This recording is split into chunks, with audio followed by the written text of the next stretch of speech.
안녕하세요, 찰리브라입니다.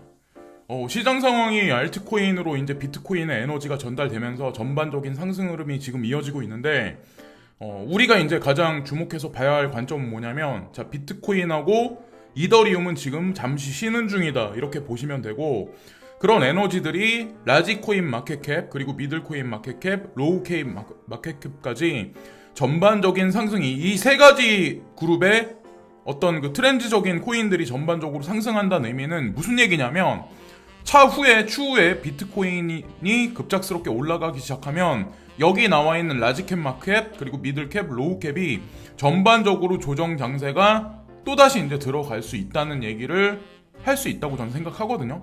그래서 어쨌건 지금 장세는 그냥 어떻게 보면 알트코인이 올라가기 때문에 즐기시되, 단 중요한 건 뭐냐면 10% 수익 날 때마다 익절도 필요하다. 그렇다고 뭐 전체를 100%를 넣었다 빼라 막 이렇게 말씀드리는 게 아니라, 제가 왜 익절의 중요성을 되게 중요시하게 생각을 드리냐면, 이게 옛날같이 2017년같이 뭐 2016년같이 급작스럽게 뭐 하루에 뭐 몇십 프로씩 올라갔다 뭐 내려갔다 이런 장세가 아니잖아요, 지금 현재 상황이. 그래서 하루에 예를 들어서 내가 전체 양에서 10% 정도 뭐 이틀 동안 뭐 3일 동안 10% 정도 났으면 거기서 전체 액수 중에 10% 이득 난 부분 있죠.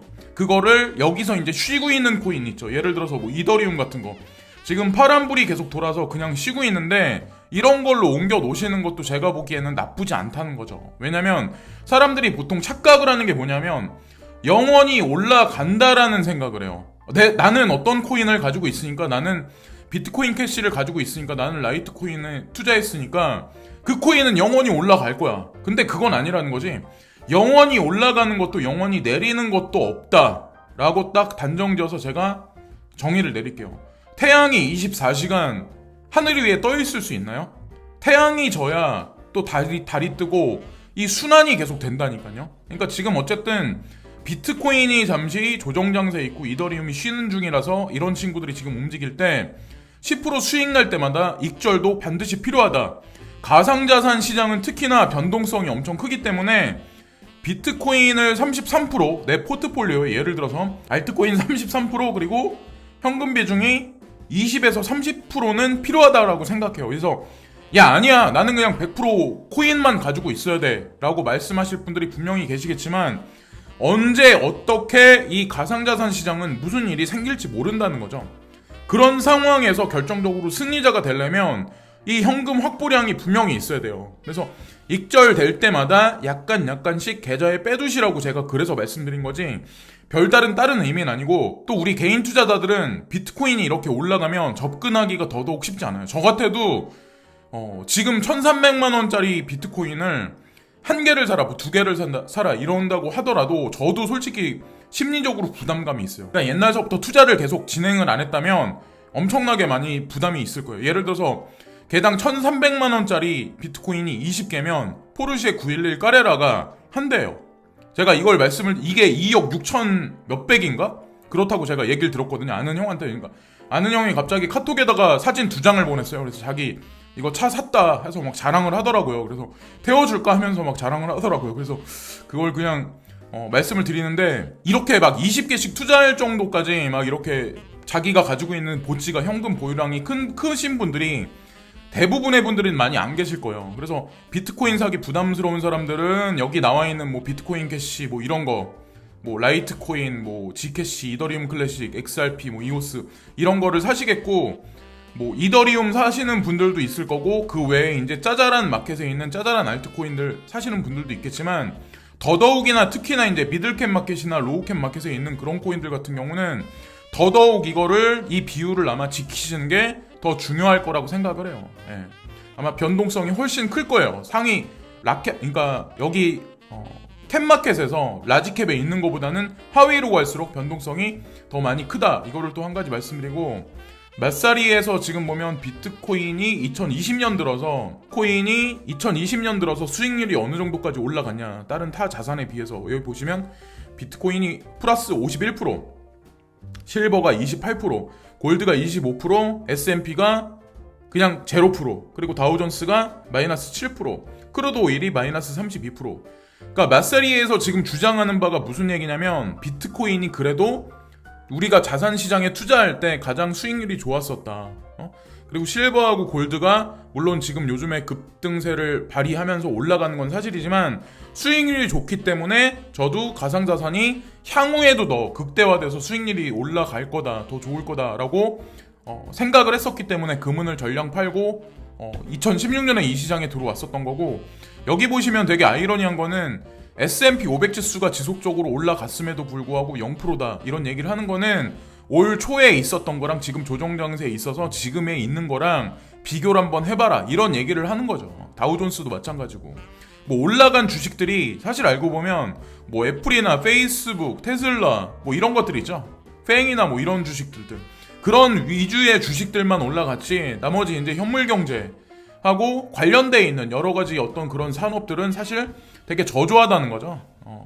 지금 전염병 사태로 인해서. 그리고 서클이죠. 골드만삭스가 지원하고 있는 이제 서클사가 지금 보면 머니 무브먼트라고 해서 돈의 이동에 관해서 컨퍼런스를 개최하는데, 여기 보시면 제목이 뭐냐면 뱅킹 미츠 스테이블 코인즈라는 얘기가 나와요.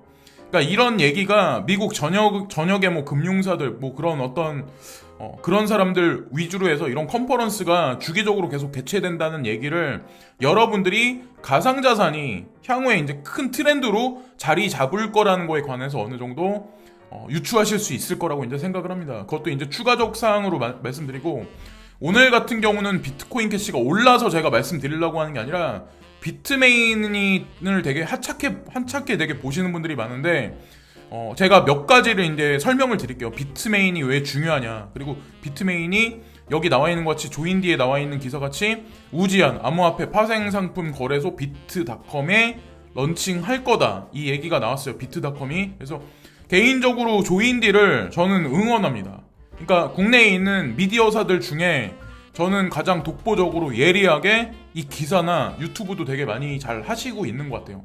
제가 많이 눈여겨봤던 거는 사실 코인텔레그래프, 코인데스크, 그리고 국내 같은 경우는 조인디, 특히나 이제 고란 기자님에 관해서 되게 괜찮게 그러니까 옛날에 처음에 나와서 이제 말씀하실 때부터 우리 유튜브에 나와서 떠드는 전문가들보다 훨씬 나은 분이다 이런 생각들을 되게 많이 했었거든요. 그래서 그냥 개인적인 생각이기 때문에 한 가지 말씀드리고, 세계 1위 채굴 업체 비트메인의 공동 창업자이자 비트코인 캐시의 아버지로 불리우는 우지안이 거래소를 오픈했다. 오늘은 좀 중점적으로 말씀드리려고 제가 어저께 뉴스지만 말씀을 드린 거예요.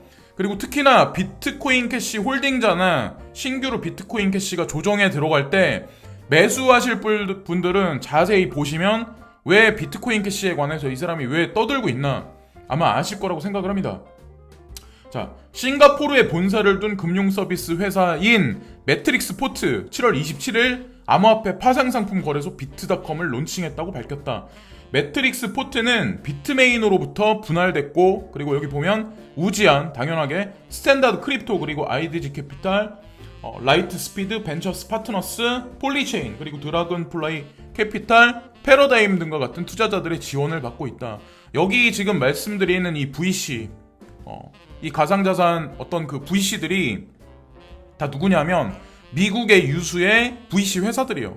그렇다고 이들이 뭐 그레이스케일 자산운용사나 모건 클릭만큼 거대한 어떤 그런 펀드를 운영하는 사람들은 아니지만 이 사람들도 이제 어느 정도 이제 인지도가 있는 사람들이란 말이에요. 근데 왜 비트메인에서 창업하는 여기다가 비트닷컴에 왜 투자를 진행하냐? 그것도 되게 아이러니하지 않으세요? 비트닷컴은 여기 보시면 8월 3일날 여기 지금 이제 얼마 안 남았어요. 8월 3일날 비트코인 USD 무기한 스왑, 무기한 스왑이 나온다. 그리고 8월 17일날 비트코인 옵션 상품을 출시할 계획이다. 자, 8월 3일날 하고 8월 17일날 이 얘기가 뜻하는 건 뭐냐? 더 많이 비트코인이 가상자산 시장에 유동성을 공급하겠다는 얘기예요. 그러니까 흔히 이 문장 하나만 보면 우리가 비트코인만 겁나게 올라갈 거다라고 생각을 할 수 있어. 근데 그건 아니라는 거지.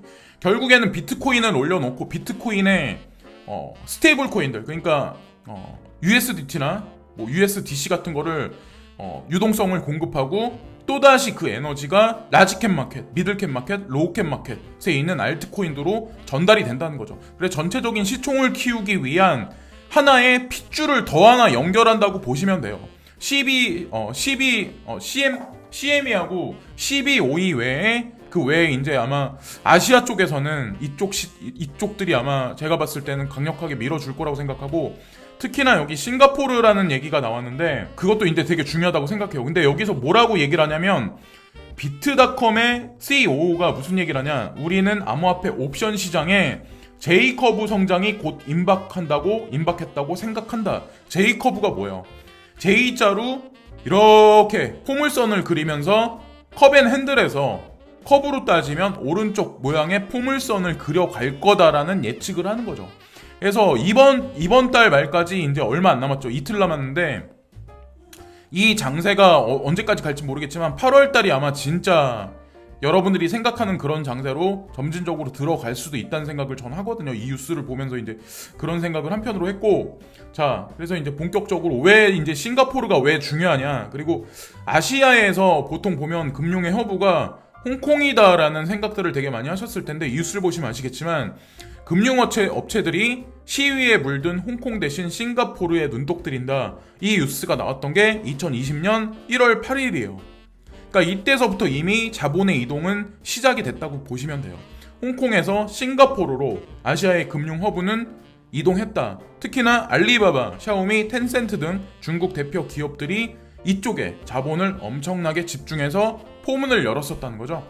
자, 1월 3일날 중국 알리바바 엔트파이낸셜이 싱가포르 디지털 은행 면허 신청했다. 우리나라도 카카오뱅크나 아니면 K뱅크, 뭐 이런 인터넷 뱅크에 관해서 뭐 국가 정책으로 밀어주고 있고, 또 더욱이나 카카오 같은 경우는 은산분리 규제 완화에 관해서 문정부에서 밀어주면서 주식 상승률도 가파르게 이제 올라갔죠. 앞으로도 엄청나게 밀어줄 거라고 생각을 해요. 어쨌건 중거 자본이 연결돼 있기 때문에 한국 정부에서는 그쪽으로 쫓아갈 수밖에 없다고 생각해요. 지금 현재 한국 정부가 추진하는 게 어느 쪽으로 더 지금 뭐 친미냐 친중이라고 봤을 때 어느 쪽에 가까운지 여러분들은 이미 아실 거라고 생각을 합니다.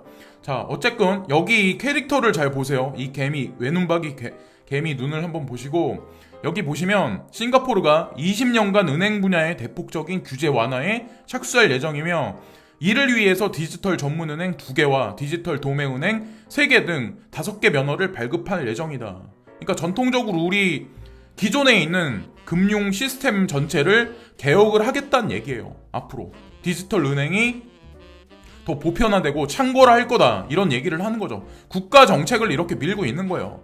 그러니까 우리 싱가포르에 국한된 얘기라고 생각 안 해요. 전 세계가 아마 이렇게 갈 거라고 생각하고, 특히나 여기 보시면 게임 회사인 레이저도 전날 싱가포르 디지털 은행 면허 신청을 위해 컨소시엄을 구성했다고 밝혔다. 이번 주 초에는 싱가포르 이동통신업체 싱텔과 동남아시아 최대 차량 공유 업체 그랩이 공동으로 디지털 은행 면허를 신청한다고 밝혔다. 여기 보면 그랩이 또 나오죠.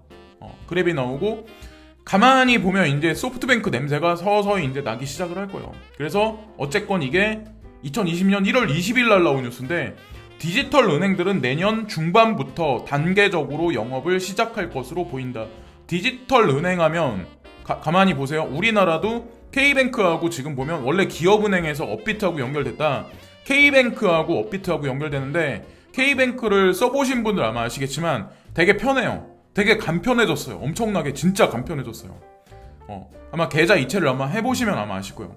진짜 그 암호화폐 장세의 진짜 불장은 내년부터라고 우리가 어느 정도 유추할 수 있다라고 생각하거든요. 디지털 은행이 내년 중반부터 단계적으로 영업을 시작할 것으로 보인다라는 얘기가 나오잖아요. 그래서 올해는 아마 그냥 에피타이저로 보시면 되지 않을까라는 생각을 하고, 이 모양을 한번 보세요. 이게 더듬이 2개 달린 이 개미의 모양, 그리고 안트마이너, 자, 비트메인에 생산하는 채굴기죠. 각종 채굴기에 관해서 이제 나온 건데, 자, 이 캐릭터를 보시면서 비트메인하고 엔트파이낸셜, 제가 이제 누누이 계속 말씀드렸죠. 그 관계가 분명히 있을 거다. 그리고 싱가포르에 엔트파이낸셜이 상주하고 비트닷컴이 그쪽으로 들어간다. 자, 이게 이 연결고리를 가만히 보세요.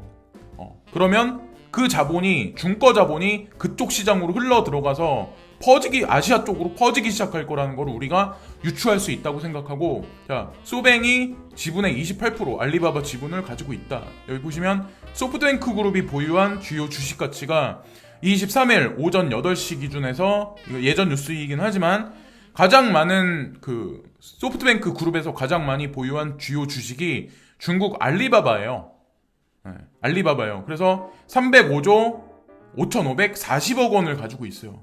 쿠팡도 뭐 물론 많이 가지고 있긴 하지만 어쨌건 제가 이제 오늘 드리는 말씀에 중점적인 건 이제 알리바바, 뭐 엔트파이낸셜, 뭐 비트메인 이런 걸 말씀드리는 거니까. 그리고 특히나 이게 아시아 자금만 들어가 있는 건 아니야. 여기 보세요. 손정희 소프트뱅크 회장의 비전 펀드의 1호는 사우디 국부 펀드, 그러니까 아랍 쪽에 어떤 그 돈들이 되게 많았었는데 2호 2019년 7월 달에 여기 보세요. 골드만삭스, 마이크로소프트, 애플, 카자흐스탄 국부 펀드, 미주호 파이낸셜 그룹이 여기 투자를 했어요. 자, 여기 보시면 다 들어가 있는 거야. 그러니까 뭐 전 세계에 있는 어떤 그런 자산들은 전부 다 지금 소뱅의 어떤 비전 펀드에 다 들어가고 있다고 보시면 돼요.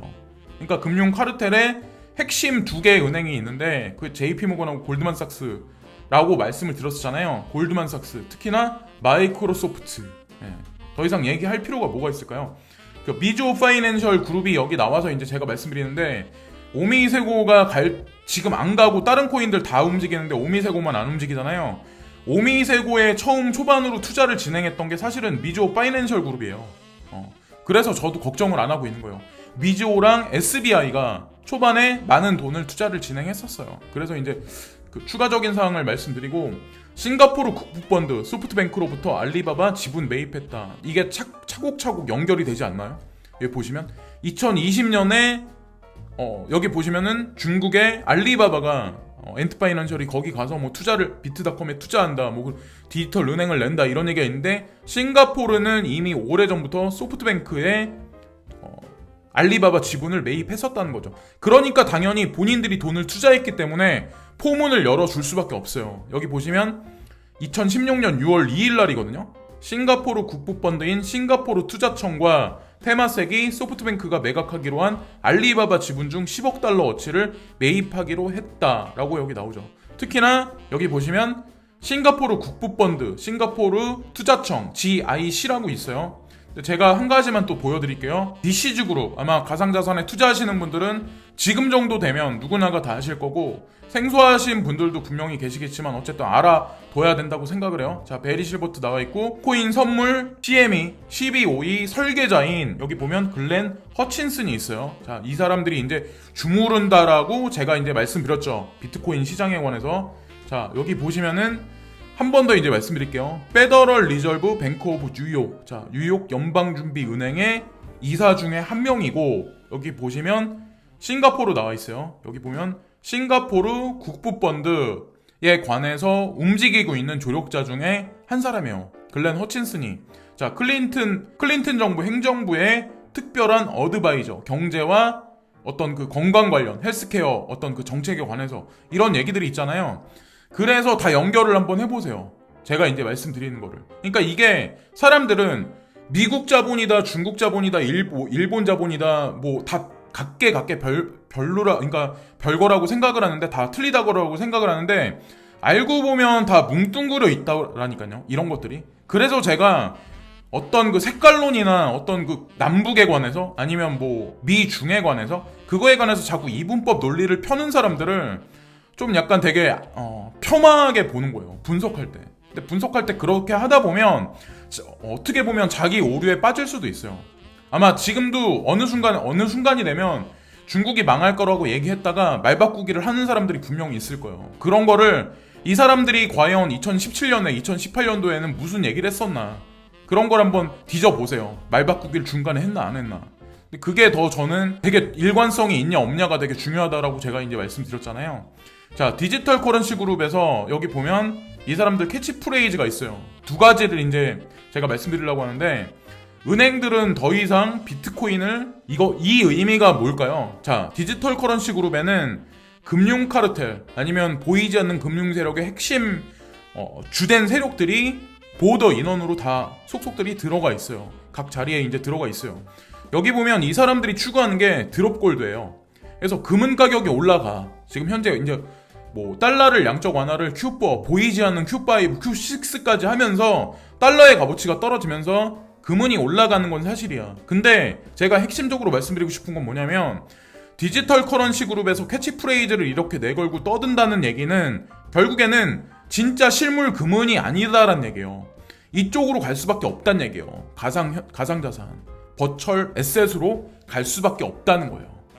그게 궁극적으로 이제 제가 말씀드리고 싶은 거고, 이더리움이 잠시 쉬지만 다음 출발은 이더리움이 될 거다라고 이제 제가 여기다 이제 써놨는데, 제가 초반에 이제 말씀드린 것 같이 하이캡 마켓, 라지캡 마켓, 미들캡 마켓, 로우캡 마켓이 전반적으로 올라가고 나서 지금 이더리움이 쉬고 있는 상황인데, 이게 와전돼서 반대로 또 올라갈 가능성이 많다는 거죠. 그래서 사실은 이득분을 취한 거는 이더리움이 지금 쉬고 있는데 이쪽으로 옮기셔 두는 게 제가 개인적으로 보기에는 맞다고 생각을 합니다. 그리고 베리 실버트가 그저껜가 13,900달러까지 올라갈 수 있다, 그래서 그걸 지켜보고 있다라는 얘기를 했는데, 제가 해석한 건 뭐냐면 당장 이렇게 간다, 대중들은 내가 비트코인에 투자를 했으니까 당장 2만 달러 가야 돼, 그게 당연해 라고 생각들을 하지만, 자 가만히 보세요. 생각들을 한번 해보세요. 갑자기 그렇게 가면 어떻게 될까요?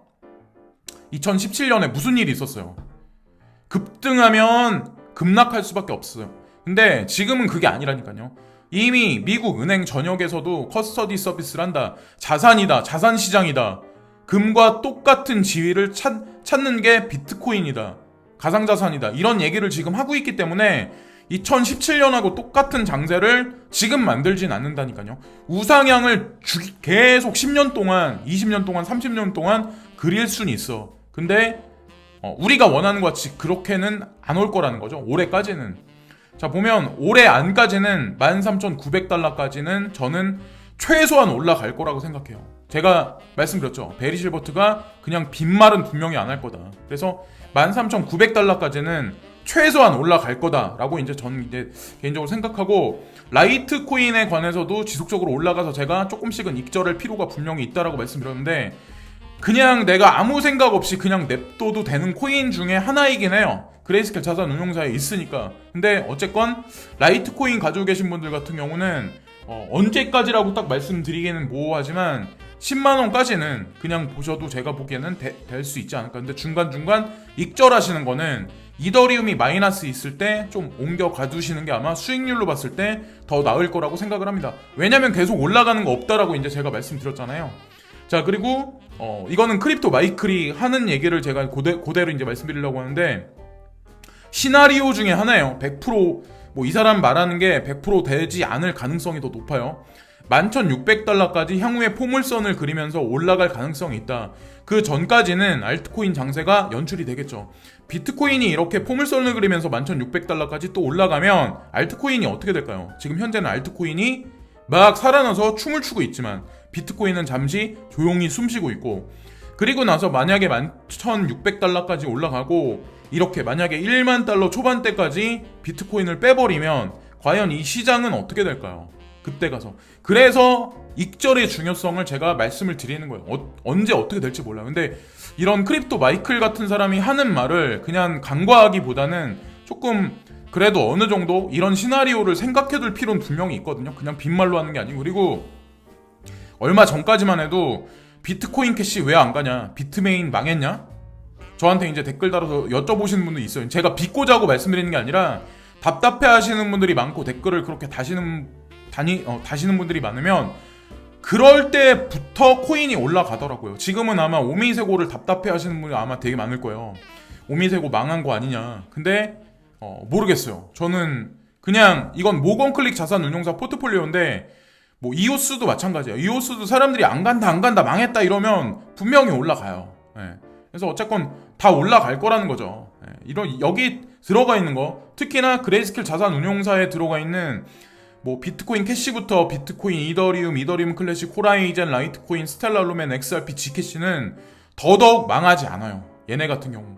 그래서 특히나 이제 제가 말씀드리고 싶은 게 뭐냐면, 비트코인 캐시하고 라이트코인이 상승률이 되게 가파랐기 때문에 여기서 많이 가지 못했던 코인 있죠. 지금 보면 조용히 있는 코인들, 이더리움 같은 경우, 이더리움하고 여기 보면 호라이젠이 아마 추후에 반등을 하지 않을까라고 개인적으로 생각을 하고 있습니다.